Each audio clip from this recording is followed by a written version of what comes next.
Thank you for joining me. I'm Alex, and I want to talk about Ralph Lauren today, and not the dude, just the company, obviously, because apparently we have boring company week, but kind of has to be done. They make clothes. They make expensive-ish clothes, and they've been around a while, so fairly well company for apparel, kind of upscale. Current price $81.35, which gives them market cap of $5.9 billion. So not really a big company. I kind of expected them to be bigger when I researched this. Dividend is zero, obviously with them being around a while and also with the current earnings. I don't expect that to change, not counting on the dividend at all. Revenue $6.2 billion, very consistent.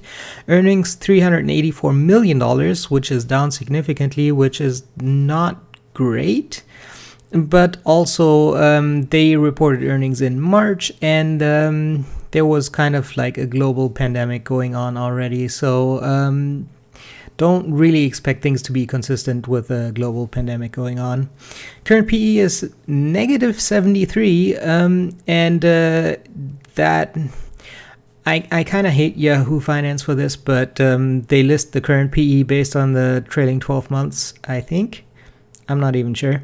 So that's not based on the earnings, which is pretty obvious because earnings were positive. Trailing 12 months were fairly significantly negative. So they had about negative $88 million trailing 12 months, which means that the fourth quarter, or fourth calendar quarter, is probably huge for them.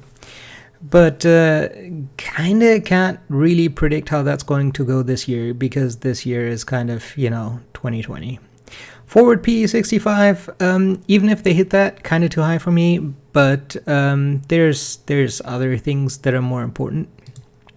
Total assets $7.3 billion, total liabilities $4.6 billion, which gives them a total stockholders' equity of $2.7 billion, which is down significantly, and I also hate that one.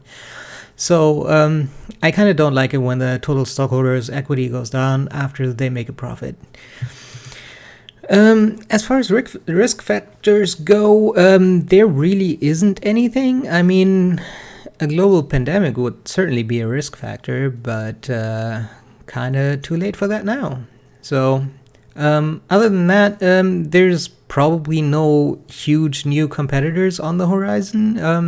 That could always happen, but Ralph Lauren is kind of a name recognition brand more than known for their quality, and it's kind of like you're buying a Gucci whatever for the fact that it has Gucci on it, not because somehow they use like special fabric and everything. This is kind of the same thing. So overall, for a dividend investor, obviously there's absolutely nothing here. For a growth investor, there's obviously nothing here. For a value investor, the balance sheet looks decent, and that's kind of the end of the good news, I guess. Revenue down slightly, earnings down significantly, especially in the trailing 12 months. They kind of need to do something there. They do have enough money on the balance sheet to like pull them through this, but overall, not really happy with the whole negative earnings thing. Forward PE of 65, still fairly high, so they would need to like triple their earnings off the next year to even like approach a decent PE. And so with that, I don't recommend this stock to pretty much anyone. That's it for me for today. If you like this video, make sure to subscribe. I'm coming out with more videos every day before market open. I hope you have a successful day.